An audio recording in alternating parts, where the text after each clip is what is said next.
Hello friends, welcome to our YouTube channel. आज देखिए, जैसा कि कल हम बताए थे कि प्रेजेंट कंटिन्यूअस टेंस अभी चल रहा था और हम लोग बेसिकली हम लोग फोकस कर रहे हैं सिर्फ स्पोकन पे। बहुत ज़्यादा ग्रामर पे आप लोग जाइएगा नहीं, स्ट्रक्चर पे बस आप स्ट्रक्चर को समझ लीजिए, फिर उसके बाद टाइम पे लाने का कोशिश करिए। आज देखते हैं कि उसमें कुछ और भी सिचुएशन है, जैसे हम बता रहे थे कि और कहाँ कहाँ यूज़ किया जाता है। लास्ट क्लास में हम आपको बताए थे कि कहाँ कहाँ यूज़ किया जाता है। जब आप किसी, अभी तो जैसे राइट नाउ अभी कोई सिचुएशन अभी चल रहा है, जैसे अभी हम पढ़ा रहे हैं या वीडियो देख रहे हैं, ठीक है, वे लोग गा रहे हैं, वो लोग डांस कर रहे हैं, तो इस कंडीशन में तो हम यूज कर ही रहे हैं। बाकी का जो आपका आएगा, बाकी का आपका कहाँ कहाँ यूज होता है, तो उस चीज को हम देखेंगे। तो एक तो अराउंड नाउ कल बता दिए थे, ट्रेंड बता दिए थे, परमानेंट सिचुएशंस कोई बता दिए थे। अब देखिए, अब नेक्स्ट क्या है, इसको हम बहुत ज्यादा यूज करते हैं और बहुत ज़्यादा काम भी आता है, क्योंकि जब भी हम कोई काम करते हैं तो कहीं ना कहीं एक प्लान वे में ही काम करते हैं कि इसके बाद ये चीज़ करना है, इसके बाद ये चीज़ करना है, ठीक है। तो फ्यूचर प्लान और अरेंजमेंट, देखिएगा इस चीज़ को ध्यान से। फ्यूचर प्लान और अरेंजमेंट कोई भी आप कर रहे हैं, फ्यूचर प्लान का अपना अरेंजमेंट, तो वहाँ पे क्या होता है कि यहाँ पे आप इस सेंटेंस का, प्रेजेंट कंटिन्यूअस टेंस का यूज करते हैं। जैसे एक एग्जाम्पल लिखा हुआ है कि Mary is going to a new school next term, कि मैरी कहाँ पे जाएगी नेक्स्ट टर्म में, न्यू स्कूल में जाएगी, नए स्कूल में जाएगी, ठीक है। Mary is going to a new school next term, next term में वो नए स्कूल में जाएगी। तो कहीं ना कहीं अब देखिए यहाँ पे दिया हुआ है कि फ्यूचर प्लान के लिए, जैसे अगर हम बोले कि अगले साल हम दिल्ली जा रहे हैं, अगले साल हम इंडिया से बाहर जा रहे हैं, अगले साल हम कहीं भी जा रहे हैं, अगले साल हम कुछ भी प्लान कर रहे हैं, अगले वीक हम कुछ प्लान कर रहे हैं, तो उस कंडीशन में हम क्या करते हैं, उस कंडीशन में भी हम प्रेजेंट कंटिन्यूअस टेंस का यूज करते हैं। अब इसका एग्जाम्पल देखिए, तो Mary is going to a new school next year, that means कि मैरी कहाँ पे जा रही है, नेक्स्ट ईयर में दूसरे स्कूल में भी जा रही है, ठीक है। What are you doing next week, तुम अगले वीक में क्या कर रहे हो, ठीक है। What are you doing next week, अगले वीक में क्या कर रहे हो। तो इसी तरीके से कुछ भी प्लान आप कर रहे हैं, जैसे अगर हम बोले कि I am going to Delhi next year या नेक्स्ट वीक, कि हम दिल्ली जा रहे हैं next week, I am arranging a party next week, एक पार्टी अरेंज कर रहे हैं। तो इस तरह से कुछ भी आप कर रहे हैं अगले वीक, तो इसके लास्ट में थोड़ा सा फोकस करिएगा कि जब भी हम फ्यूचर प्लान का बात करते हैं तो एक डेट नहीं तो मोटा मोटी आपका क्या रहता है कि वीक रहेगा, मंथ रहेगा, ईयर रहेगा। जैसे अगर हम बोले कि I am going to I am arranging a party next week, या 12 सितंबर, 1 जनवरी, है ना, 25 दिसंबर, 15 दिसंबर। तो इस तरह से आप डेट मेंशन कर सकते हैं, या फिर आप वीक बोल दीजिए, नेक्स्ट मंथ बोल दीजिए, ठीक है। तो इस तरह का फ्यूचर में प्लान जब आपका इस तरह से हो रहा है, तो वहाँ पे भी आप, अब देखिए इसके सेंटेंस के लास्ट में भी रहेगा। जैसे हम अगले मंथ पार्टी कर रहे हैं, सेंटेंस के लास्ट में आया ना, रहा है, रही है। तो जब भी हम बता रहे हैं तो एक ही चीज बता रहे हैं कि बार बार इस चीज को देखिएगा कि सेंटेंस के अंत में रहा है, रही है, आएगा। जैसे हम पार्टी करने जा रहे हैं, ठीक है, वे लोग पार्टी करने जा रहे हैं, ठीक है, हम लोग अगले वीक मुंबई जा रहे हैं, ठीक है, हम लोग अगले वीक कहीं कुछ पार्टी पिकनिक पे जा रहे हैं, हम लोग नेक्स्ट वीक कुछ प्लान कर रहे हैं पढ़ने का। तो इस तरह से जो भी प्लान कर रहे हैं आप, तो उसमें भी आप यह यूज करते हैं। और हिंदी में जब बोल रहे हैं तो आप देख रहे हैं कि सेंटेंस के अंत में रहा है, रही है, आ रहा है, ठीक है। अब देखिए यहाँ पे एक और चीज है, something which is changing and growing और डेवलपिंग, ठीक। इसमें थोड़ा सा डिटेल में लिखे हैं, लेकिन बात वही है, बस पॉइंट आउट यहाँ पे कर दिए। देखिए बात तो वही है कि हम अगले वीक, बात वही है, थोड़ा सा घुमा हुआ, उस चीज को आपको पकड़ना पड़ेगा। जैसे हम अगले वीक वहां जा रहे हैं, ये चीज कर रहे हैं, वो चीज कर रहे हैं, ठीक। तो सेंटेंस के अंत में रहा है, रही है, तो रहेगा ही, लेकिन थोड़ा सा जो पॉइंट है उस चीज को समझना है। इसी के लिए हम यहाँ पे लिख भी दिए हैं, आप लोग इसका स्क्रीनशॉट भी लेते जाइएगा। जिन लोगों को नोट्स बनाना है वो लोग स्क्रीनशॉट भी लेते जाएंगे, ले लीजिएगा फिर स्क्रीनशॉट। नेक्स्ट है आपका, अब देखिए, समथिंग विच इज चेंजिंग और ग्रोइंग और या डेवलपिंग, कुछ चीज जो क्या है, चेंजिंग है, बार बार चेंज हो रहा है, डेवलपिंग में है, तो उस चीज के लिए भी हम यूज करते हैं। देखिए जैसे the climate is changing rapidly, climate जो है क्या हो रहा है, तेजी से चेंज हो रहा है। The climate is changing rapidly, तेजी से चेंज हो रहा है, मौसम जो चेंज तेजी से चेंज हो रहा है। योर इंग्लिश इज इम्प्रूविंग, आपका इंग्लिश इम्प्रूव हो रहा है, ठीक है। दैट मीन्स कि वह काम अभी तो नहीं हो रहा है। इंग्लिश इम्प्रूव करना या कोई भी भाषा इम्प्रूव करना, कोई भी चीज़ इम्प्रूव करना एक दिन का तो काम नहीं होगा, वह एक लंबा प्रोसेस होगा। यानी कि वो स्टार्ट हो चुका है और चल रहा है, फिर आगे भी चलेगा, ठीक है। तो इस कंडीशन में जो चेंजिंग है, जो ग्रोइंग है, अपडेटिंग है, ठीक है, तो उस कंडीशन में हम यूज करते हैं your English is improving, your history is improving, your maths is improving, ठीक है, योर पर्सनैलिटी इज इम्प्रूविंग। तो अब कुछ भी जो इम्प्रूव हो रहा है, कुछ भी जो चेंज हो रहा है, तो उस चीज में your nature is changing now it is, आपका नेचर चेंज हो रहा है आजकल, है ना। तो इस कंडीशन में हम यूज करते हैं। Okay, the children are growing up quickly, बच्चे जो है बहुत जल्दी बढ़ जाते हैं। The children are growing up quickly, बच्चे कैसे बढ़ते हैं, तेजी से बढ़ते हैं, ठीक है। The children are growing up quickly, तो इस कंडीशन में भी आप लगाते हैं। तो इस चीज को थोड़ा सा बारीकी से देखिए कि किस किस कंडीशन में यूज हो रहा है। देखिए इसका भी हिंदी अगर हम करेंगे कि बच्चे तेजी से बढ़ रहे हैं, ठीक है, मौसम तेजी से चेंज हो रहा है, और आपका इंग्लिश इंप्रूव हो रहा है, आपका पर्सनालिटी इंप्रूव हो रहा है, आपका बोलने का स्किल आपका स्किल इंप्रूव हो रहा है, ठीक है, आपका हेल्थ इंप्रूव हो रहा है। तो सबके सेंटेंस में रहा है, रही है, आ रहा है। तो आपको अगर स्पोकन में समझना है, ग्रामर पे फोकस नहीं करके, तो सिर्फ आप इतना समझिए कि सेंटेंस के लास्ट में रहा है, रही तो आएगा ही। बाकी का जो कुछ कंडीशन है उसको थोड़ा सा ध्यान में रखना है, बाकी उससे भी काम चल जाएगा। कि रहा है, रही भी अगर आप पकड़ लेते हैं, जो चीज चल रहा है, तो उस कंडीशन में भी आप यूज कर लीजिएगा। अब देखिए नेक्स्ट है आपका something which happens again and again, कुछ चीज जो बार बार होता है, जैसे बार बार हो रहा है। It is always raining in Kerala, हमेशा, जैसे अगर हम बोले कि it is always raining in Kerala, ठीक है, it is always fighting in, कोई भी स्टेट का आप नाम दे सकते हैं, वहां पे हमेशा फाइट होता है, दंगा होता है। It is always right in this state, this city. तो जो भी चीज बार बार हो रही है, तो उस कंडीशन में हम इसका यूज करते हैं। जैसे it is always raining in Kerala, है ना। इट इज ऑलवेज, अगर हम बोले कि it is always raining, they are always arguing, वो लोग हमेशा बहस करते रहते हैं, ठीक। तो इस कंडीशन में हम यूज कर रहे हैं कि दे आर ऑलवेज आर्गुइंग, कि वो लोग हमेशा बहस करते रहते हैं। तो इस कंडीशन में भी हम इसका यूज करते हैं। तो अभी तक आप 7 यूज देख चुके हैं कि किस किस कंडीशन में हम यूज करते हैं इसका प्रेजेंट कंटिन्यूअस टेंस का। तो इस चीज को देखिएगा, बाकी तो रहा है, रही से आप पकड़ लीजिएगा। 1-2 और लाइन लिखा हुआ है, जैसे यहाँ पे टेम्पोररी सिचुएशन की जो छोटा मोटा जो अभी हाल फिलहाल में कोई छोटा सा एक सिचुएशन है, उस कंडीशन में भी यूज हो रहा है। जैसे मान लीजिए कि आप कहीं पे जा रहे हैं स्टे करने के लिए, ठीक है, तो वहां पे अगर 1 वीक रुकना है, वो भी तो काम में कंटिन्यू रहेगा ना। जैसे यहाँ पे देखिए एग्जाम्पल में, I am living in London, ठीक है, इसके यूज विथ कैसे, at the moment I am living in London for a few week, कुछ वीक के लिए रह रहा है। I am living in Delhi for few week, for few couple of month, कुछ मंथ के लिए, कुछ वीक के लिए। तो उस कंडीशन में भी आप यूज करते हैं कि at a moment, temporary situations कुछ है। जैसे अगर हम बोले कि ही इज ईटिंग, टेम्पोररी देखिए, जैसे ये तो हो गया आपका कोई टेम्पोररी सिचुएशन, कोई भी हो सकता है कि I am living in London for 2 days या फिर for 2 week, okay. And use with आपका क्या क्या है, एट द मोमेंट। जैसे एट द मोमेंट भी तो आप बोल सकते हैं, आई am living in hotel eight the moment, अभी मैं होटल में रह रही हूँ eight the moment. That means वो काम चल रहा है ना, तो उस कंडीशन में हम इस तरह का यूज कर सकते हैं। नेक्स्ट है, इसमें यूज क्या क्या है, फॉर ए फ्यू वीक, आप इसको लगा करके यूज कर सकते हैं, ऐसे भी कर सकते हैं आप, ठीक है। इसको लगा करके करिएगा तो पता चल जाएगा क्लियर कि आप कितने दिनों के लिए, कितने मंथ के लिए, ठीक है।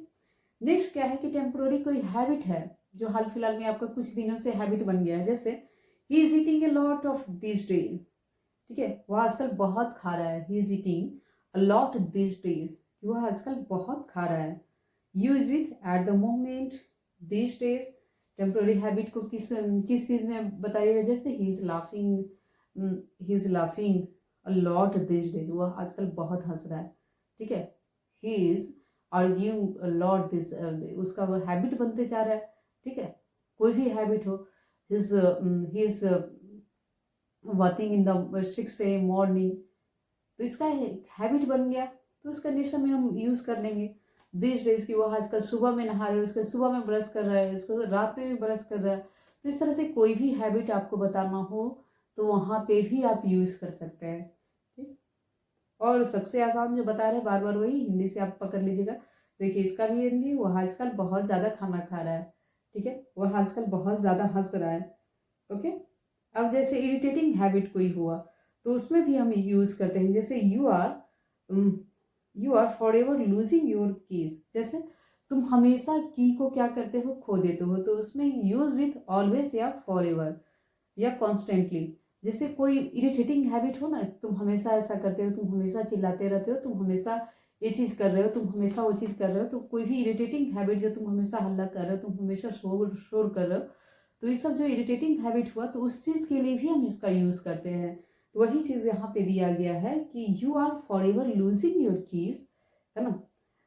यहाँ पे हम बोल सकते हैं you are always eating snacks या जंक फूड, तुम हमेशा क्या है कि जंक फूड खाते रहते हो, ठीक है। Use with always, for ever, constantly, है ना।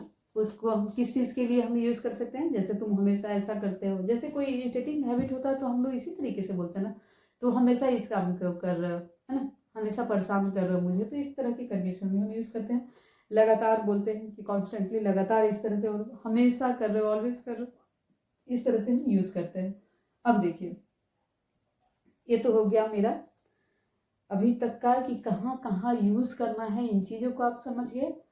तो इससे ज़्यादा इसमें मुझे लगता है कि नहीं है, कुछ चीज़ें हैं इसमें जो समझना है, और बहुत ज़्यादा उतना डीपली जाइएगा नहीं, जो भी चीज़ चल रहा है उस चीज़ को स्ट्रक्चर फ्रेम करना आप सीख लीजिए। स्ट्रक्चर वाला वीडियो बार बार कर रहे हैं, उस वीडियो को जरूर देखिए, क्योंकि वहाँ से आपका स्ट्रक्चर का कॉन्सेप्ट आ जाएगा, फिर आपका हर चीज़ क्लियर हो जाएगा कि स्ट्रक्चर फ्रेम कैसे हो रहा है। तो वो चीज़ बहुत हेल्प करेगा आपका बोलने में, जब भी आप बोलिएगा ना तो कम से कम गलत बोलने का चांसेस कम रहेगा, ओके। अब देखिए नेक्स्ट आपका क्या है कि स्ट्रक्चर तो हम देख चुके हैं। अब देखिए, अब तो अभी तक हम देखें कि हम लोग को कहाँ कहाँ यूज़ करना है और कहाँ कहाँ यूज़ नहीं करना है, उस चीज़ को देखेंगे। इस चीज़ को बहुत ट्रिकी है, थोड़ा सा ध्यान से समझिएगा। ट्रिकी है, कॉम्प्लिकेटेड नहीं बोल सकते, बस एक बार ध्यान से सुनिएगा, क्लियर हो जाएगा। देखिए वर्ब दो तरह का है, जैसा कि एक बार हम पढ़ के बताते हैं, फिर आपको अच्छी तरीके से समझा देते हैं। When you should not use the present continuous, आपको कब यूज नहीं करना चाहिए, ठीक है। You may have noticed that all the verbs used in the present continuous tense in the example above describe an action or process, ठीक है। अब हम लोग देख रहे हैं कहाँ कहाँ नहीं यूज करना है, तो यहाँ पे दिया हुआ है you may have noticed that all the verbs used in the present continuous tense is the example above the describe an action process, action है या प्रोसेस है। जितना भी अभी तक आप कोई भी एग्जाम्पल जो आईएनजी फॉर्म में आप लगाए हो, देखिए कि कोई एक्शन है, दैट मीन्स कि कोई क्रिया हो रहा है या कोई प्रोसेस हो रहा है, okay. These are called the dynamic verb, ठीक है। यह इसको क्या बोला जाता है, कोई भी एक्शन हो, एक्शन मतलब अगर हम बोले कि कोई भी काम हो रहा है, जैसे दौड़ रहे हैं, कूद रहे हैं, पढ़ा रहे हैं, ठीक है, तो इस कंडीशन में क्या होता है कि कोई एक्शन हो रहा है, कोई क्रिया हो रहा है, तो उसको क्या बोला जाता है, डायनामिक वर्ब होता है वो। उसी के साथ हम आईएनसी फॉर्म लगाते हैं, इस चीज को जानना बहुत जरूरी है, इसको थोड़ा सा ध्यान से सुनिएगा। And the present continuous tense normally requires dynamic verbs. Present continuous में क्या है कि नॉर्मली आप क्या रिक्वायर्स होता है, डायनामिक्स वर्ब का रिक्वायरमेंट होता है, किसी वर्ब को हम आईएनसी फॉर्म में चेंज करते हैं। अब देखिए verb that instead describe a state of being, देखिए the verb instead describe a state of being such as emotion, belief, perception और possession are called stative verb। देखिए verb का जैसे दो तरह से तो आप समझ गए, एक तो हुआ डायनामिक वर्ब और एक हुआ आपका स्टेटिव वर्ब। तो फर्स्ट समझिए कि डायनामिक वर्ब में क्या क्या आया, कोई भी एक्शन हो, जैसे कोई भी क्रिया आप कर रहे हैं तो आपका डायनेमिक वर्ब होता है। अब कोई भी स्टेटिव, जैसे आपकी स्थिति को, जो आपके विश्वास को, बिलीफ को, परसेप्शन को, देखिएगा यहाँ पे ध्यान दें, परसेप्शन को, आपके पोसेशन को, आपके अधिकार को दिखाता है, वैसे वर्ब को क्या बोला जाता है, स्टेटिव वर्ब बोला जाता है। तो उसके साथ आप नहीं यूज करते हैं। वैसा ही कुछ कंडीशन होता है जहां हम स्टेटिव वर्ब के साथ हम यूज करते हैं, आपको सेंटेंस से पता चल जाएगा। जैसे देखिए, some examples include prefer, appear, exist and the own stative verb should not be used in the present continuous tense। यहाँ पे कुछ एग्जाम्पल दिया गया है। prefer, that means कि prefer देना, छूट देना, and appear, शामिल होना, okay, exist, मौजूद होना, and own, आपका यहाँ पे अधिकार का बात हो रहा है, पोसेशन वर्ब का हो रहा है, कुछ में यहाँ पे बिलीफ का बात हो रहा है। तो इसमें क्या है कि some stative verb should not be use in the present continuous tense. तो आपको मोटा मोटी ये चीज समझना है कि वर्ब दो तरीके के हैं, ओके। एक स्टैटिक वर्ब, अगर जिनको वर्ब नहीं पता है डिटेल में तो वो लोग देखिएगा कि एक स्टैटिक वर्ब हुआ, एक आपका डायनेमिक वर्ब हुआ। हम आईएनसी फॉर्मेट किस में यूज करेंगे, तो आपका एक्शन यानी कि डायनेमिक वाले में, कि कोई भी काम होता हो तो वहां पे हम आईएनसी भी यूज करेंगे, जिसमें कोई स्थिति बता रही हो, कोई इच्छा बता रही हो, कोई अवधारणा बता रहे हो, तो वहां पे हम यूज नहीं करते हैं।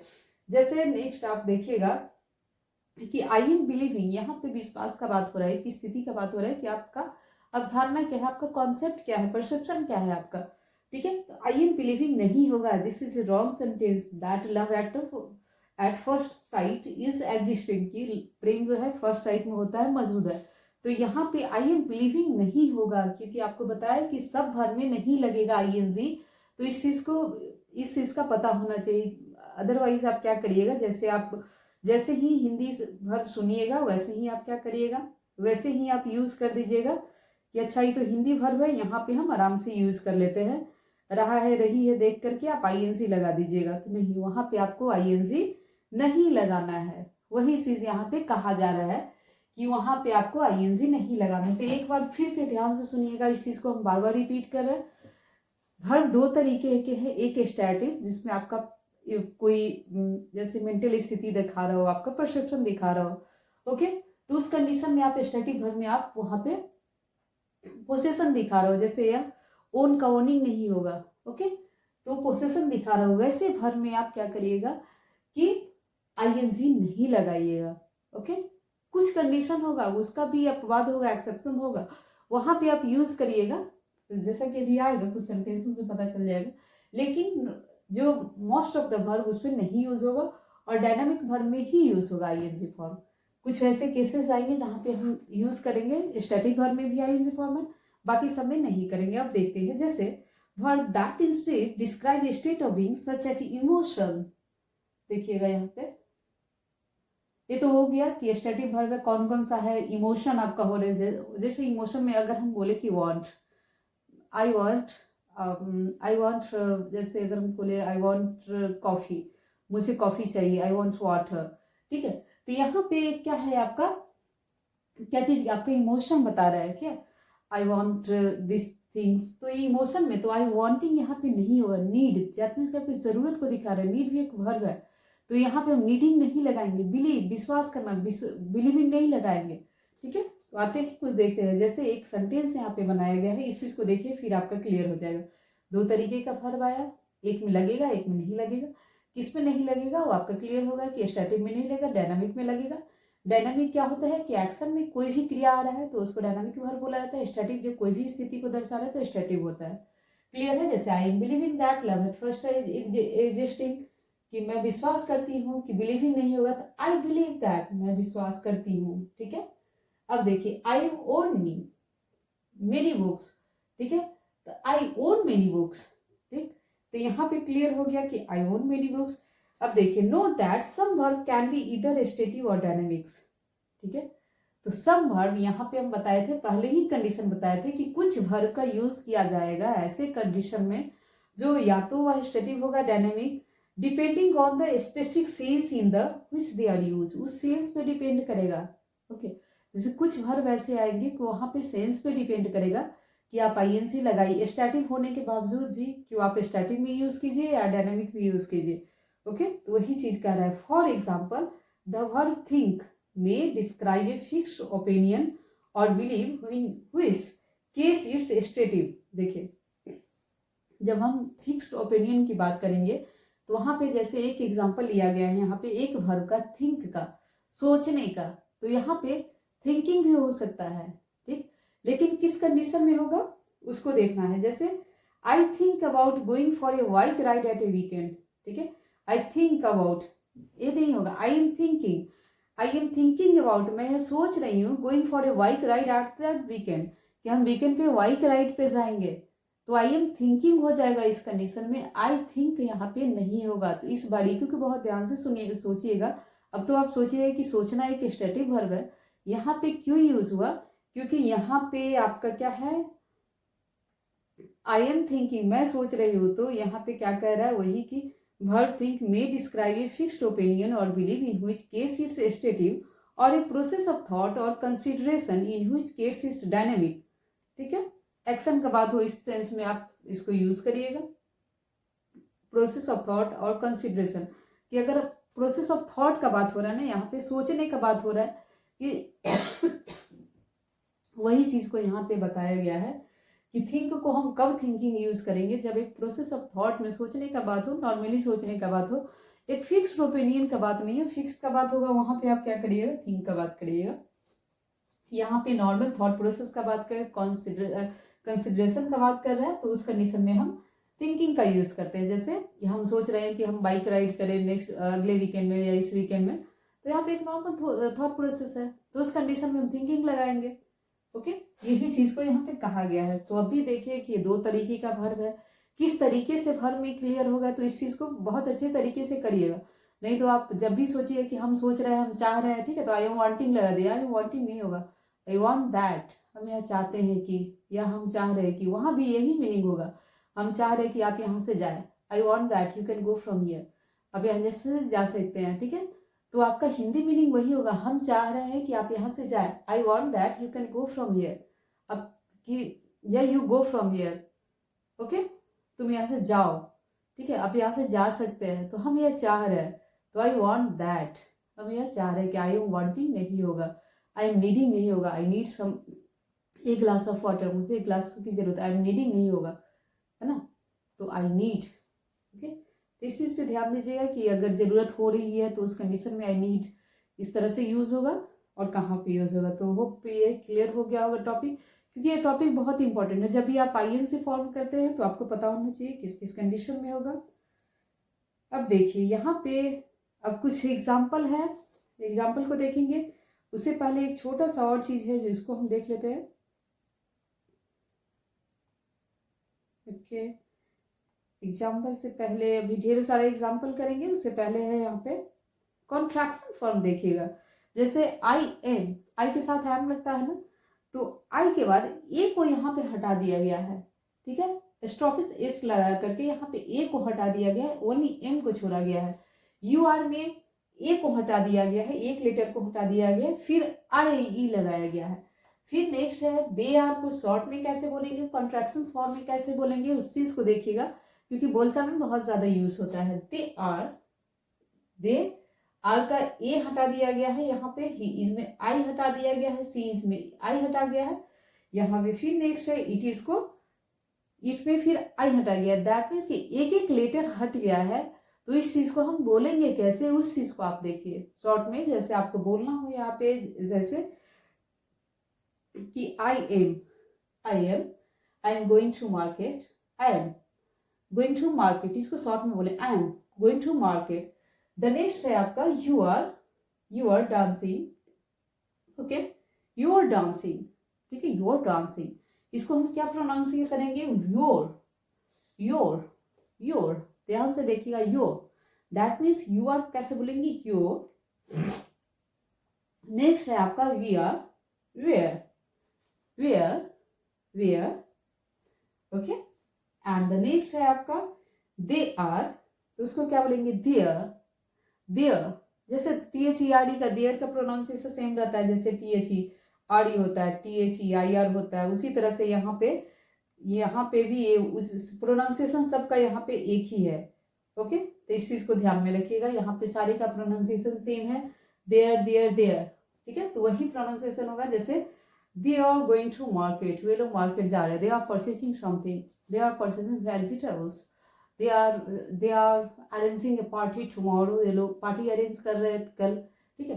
दे आर, तो यहाँ पे देयर यूज करिएगा, ही इज को बोलेंगे हिज इज में ही इज को बोलेंगे his, okay.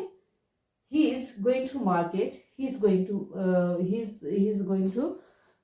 market, he is dancing, he is laughing, तो इसको प्रोनाउंसिएशन इसका क्या होगा, एक्सेंट क्या होगा, his, ओके। उसी तरह से सी का क्या हो जाएगा, सी इज का सीज का सीज। और सबसे ज्यादा जो हम यूज करते हैं इट का यूज करते हैं, जैसे इट इज का, जैसे इट्स वर्किंग, इट्स इम्पॉर्टेंट, जैसे कोई बात चल रही है तो वहां पे हम क्या बोलेंगे, क्या है महत्वपूर्ण है, तो कैसे पूछेंगे, इट्स इम्पॉर्टेंट, है ना। तो इस तरीके से हम देखें कि शॉर्ट में हम कैसे यूज करते हैं, तो इस चीज को जानना बहुत जरूरी था, ठीक है। अब देखिए, अब यहाँ पे तो जान गया कि हम कॉन्ट्रैक्शन फॉर्म में किस तरीके से हम लिखते हैं। आप लोग स्क्रीनशॉट लेना चाहते तो स्क्रीनशॉट ले लीजिएगा इसका। फिर हम आते हैं नेक्स्ट टॉपिक पे। जैसे अभी हम बताए थे कि आईएनसी तो लगाना है, लेकिन ये टॉपिक थोड़ा सा बड़ा जा रहा है क्योंकि एक एक चीज बहुत बारीकी से इसमें आया है, छोटा छोटा चीज जो जानना जरूरी है, सबके लिए जानना जरूरी है। देखिए आईएनसी का क्या रूल है उसको देखिएगा यहाँ पे कि आईएनसी का क्या रूल है, उस चीज को हम यहाँ पे देखेंगे। ये आईएनजी का क्या क्या रूल है। देखिए मोस्ट वर्ब में सबसे ज्यादातर वर्ब में क्या बताया गया है कि आईएनजी वर्ब के फर्स्ट फॉर्म के साथ आईएनजी लगा दिया जाता है, ठीक है। ज्यादातर केस में इस बात को बहुत ध्यान से सुनिए कि ज्यादातर केस में वर्ब के फर्स्ट फॉर्म के साथ आईएनजी लगा करके उसका V4 बना दिया जाता है। लेकिन यहाँ पे कुछ कंडीशन दिए गए हैं कि कुछ कंडीशन ऐसे भी आएंगे जहाँ पे कुछ स्पेलिंग ऐड होगा, कुछ स्पेलिंग को हटाया जाएगा, उसके बाद आईएनसी लगाया जाएगा। अगर आपको ये चीज नहीं पता होगा तो फिर आईएनसी आप कैसे यूज करिएगा, ठीक है। तो इसलिए जानना जरूरी है। अब देखिए सबसे पहला ही लिखा हुआ कि मस्ट वर्ब में एडिंग आईएनसी, ओके। तो ईट का होता है ईटिंग, गो का होता है गोइंग। तो ज्यादातर केस में आपका वैसे ही मिलेगा, कुछ केसेस आएंगे उसके कुछ कंडीशन है, बहुत बहुत आसान है, देखना एक दो बार देखिएगा फिर याद हो जाएगा। उसके बाद जैसे ही वर्ब का वर्ब फॉर्म बोले थे कि आप याद करते रहिएगा, देखते रहिएगा, उसको आप देखिएगा तो खुद ही कॉन्सेप्ट क्लियर हो जाएगा। अब देखिए जो वर्ब एंडिंग ई के साथ, अगर कोई वर्ब ई के साथ खत्म होता है कोई भी वर्ब, तो उसमें क्या किया जाता है, ड्रॉप ई, ओके। अगर वर्ब एंडिंग इन ई कोई वर्ब है, ध्यान से सुनिए इसको, इस बात को पहले स्क्रीनशॉट ले लीजिएगा क्योंकि बाद में आपको काम आएगा देखने के लिए, ओके। क्या कहा जा रहा है कि कोई भी वर्ब जिसके लास्ट में ई है तो उसमें क्या किया जाता है, ड्रॉप ई को हटा करके क्या लगाया जाता है, आईएनजी लगाता है। जैसे यूज का स्पेलिंग क्या होता है, यूएसई, यूएस की जगह पे हम ई को हटा दिए, यूजिंग में हम क्या किए, ई को हटा दिए, यहाँ पे ड्रॉप ई, आईएनजी लगा दी, यूजिंग। यहाँ पे आ गया टेक, ई आया लास्ट में, एक टेकिंग। तो आपको बस ये समझना है कि, और हाँ इसका अपवाद भी हो सकता है, तो इस पे मत जाइए कि जो रूल है उसी पे चलेगा। तो हम जो भी रूल बताएंगे उसका अपवाद केस भी आ सकता है, तो इस चीज को आपको ध्यान में रखना है। तो यहाँ पे लास्ट में ई आया है तो हम लास्ट में ई को हटा देंगे, तो यहाँ पे क्या आ जाएगा, आईएनजी आ जाएगा, ठीक है। तो यूजिंग हो गया, टेक में भी लास्ट में ई आ रहा है तो टेकिंग हो गया। बस छोटा छोटा चीज है, उसको एक बार देखिएगा, मुझे लगता है कि समझ में आ जाएगा। अब देखिए वर्ब एंडिंग इन आई, कोई भी वर्ब देखिएगा यहाँ पे, कोई भी वर्ब जो लास्ट में क्या है, आई के साथ समाप्त हो रहा है, जैसे drop, okay. Verb ending I, okay. तो यहाँ पे क्या करना है कि ड्रॉप आपको कर देना है, आई को ड्रॉप कर देना है एंड ऐड वाई, ओके। इस चीज को ध्यान से देखिए, कोई भी वर्ब अगर लास्ट में आई ई आ रहा हो, कोई भी वर्ब के लास्ट में आई ई आ रहा हो, तो वहां पे आपको क्या ड्रॉप कर देना है, उसको हटा देना है, आई को हटा देना है, ऐड कर देना है आईएनजी, ओके। किस चीज को लगा के, इसको यहाँ पे लिख करके देखिए। जैसे अगर वर्ब यहाँ पे है लाई, फिर से हम नीचे देख रहे हैं, लिख दे रहे हैं ताकि आपको सुविधा हो। देखिए लाई है ना, यहाँ पे क्या कहा गया था कंडीशन में कि लास्ट में अगर आई है ना तो उसको हटा दे और क्या कर देना है, वाई लगा देना है। ठीक है, यहाँ पे वाई लगा देना है कि लाइंग हो जाएगा। ओके, टाई हो जाएगा। अब देखिए नेक्स्ट वर्ड क्या है, टाई है। टाई का क्या हो जाएगा, टाइंग है। तो इस तरीके से आपको देखना है कि लास्ट में अगर आई है तो यहाँ पे आई को हटा करके वाई लगा देना। सिंपल सा, आई है तो आई को हटा करके उसको यहाँ पे लगा करके वाई लगा देना, उसके बाद ING कर देना है। अब देखिए लास्ट जो आपका कंडीशन दे गया है कि वर्ब अगर वह समाप्त होता है CVC कॉन्सोनेंट वोवेल कॉन्सोनेंट, अगर लास्ट के लेटर में, ठीक है, लास्ट के लेटर में कोई वर्ब के लास्ट में कॉन्सोनेंट है, फिर वर्ब है, फिर कॉन्सोनेंट है। जैसे एग्जांपल देखिए, सिट है, सिट, सिट का यहाँ पे देखिएगा कि क्या है, सिट एक छोटा सा ही वर्ड, लेकिन यह कंडीशन को फॉलो कर रहा है। क्या है, कॉन्सोनेंट वोवेल एंड कॉन्सोनेंट। देखिएगा सिट, तो यहाँ पे क्या कह रहा है कि डबल द लास्ट लेटर। यहाँ पे सिट है, सिटिंग हो जाता है, डबल आपको क्या करना है लास्ट लेटर पे। ओके, इस चीज को ध्यान से समझिए। कॉन्सोनेंट वोवेल एंड कॉन्सोनेंट, किसी भी वर्ब के लास्ट में अगर कॉन्सोनेंट वोवेल एंड फिर कॉन्सोनेंट है तो वहां पे हम क्या करते हैं, अगर वोवेल पे जोर आ रहा है, अगर हम बोलते हैं तो सबसे ज्यादा जोर वोवेल पे आ रहा है, तो उस कंडीशन में हम क्या करते हैं, लास्ट वाले वर्ड को डबल कर देते हैं और ING लगा देते हैं। जैसे सीटिंग, शीटिंग। देखिए सिटी, शिट, शिट में जैसे आई पे देखिएगा बहुत ज्यादा जोर पड़ रहा है, शिट है ना, आई पे जोर पड़ रहा है, दैट मीन्स सिटिंग। यहाँ पे डबल T लगा करके ING लगा दीजिए। क्लैप, क्लैप, आप पे जोर पड़ रहा है ना, क्लैप, आप पे क्लैपिंग। तो यहाँ पे भी है, यहाँ पे देखिएगा कॉन्सोनेंट वोवेल कॉन्सोनेंट, लास्ट के वर्ड को हटा दिए, हटाना नहीं, यहाँ पे क्लैप को डबल कर देना है लास्ट के वर्ड को और ING लगा देना है। बस सीधा सीधा से है। अगर लास्ट में कॉन्सोनेंट वोवेल कॉन्सोनेंट है, यहाँ पे आपको क्या करना है, लास्ट वाले वर्ड्स को, लास्ट वाले लेटर को डबल करके ING लगा देना है। सिटिंग, क्लैपिंग, इस तरह से बहुत सारे वर्ब के फॉर्म है, आप उसको उनको देखिएगा फिर बहुत ज्यादा क्लियर हो जाएगा। तो ये रहा सारा कॉन्सेप्ट आपका इसका प्रेजेंट कंटिन्यूअस में। हर एक छोटा से बड़ा चीज को हम ऐड करने की कोशिश किए और आप लोग वीडियो को अच्छे से जरूर देखिएगा। ओके, क्योंकि हर कॉन्सेप्ट जब तक क्लियर नहीं होगा तब तक आप अच्छे से बोल नहीं पाए। अब जैसे देखिए ये कॉन्सेप्ट अगर नहीं पता रहेगा कि सीट का क्या होता है, सिटिंग, तो आप कैसे बनाइएगा कि ING कैसे लगा दीजिएगा, सिटिंग कैसे बोल दीजिएगा, तब तो आप सिट में ऐसे ही लगा दीजिए, क्लैपिंग में 1P कर दीजिएगा ना। अगर रूल पता हो तो डबल P कर दीजिएगा। और रूल भी बहुत सिंपल सा है कि एक बार आप 2 बार पढ़िएगा, उसी में आपका क्लियर हो जाएगा। 2 बार वीडियो ही देख लीजिएगा, उसी में आपका क्लियर हो जाएगा। तो आज के लिए हम इतना ही रहने देते हैं, फिर नेक्स्ट क्लास में मिलते हैं कल इसी के प्रैक्टिस के साथ। कुछ 1-2 स्टोरी हम करवाएंगे इसमें, ढेरों सारे एग्जाम्पल के साथ। मिलते हैं नेक्स्ट क्लास में। अगर आप लोग कमेंट करके ज़रूर बताइएगा वीडियो कैसा लग रहा है, और वीडियो अच्छा लगे तो शेयर ज़रूर करिएगा। और thank you for watching this video. मिलते हैं फिर नेक्स्ट वीडियो में।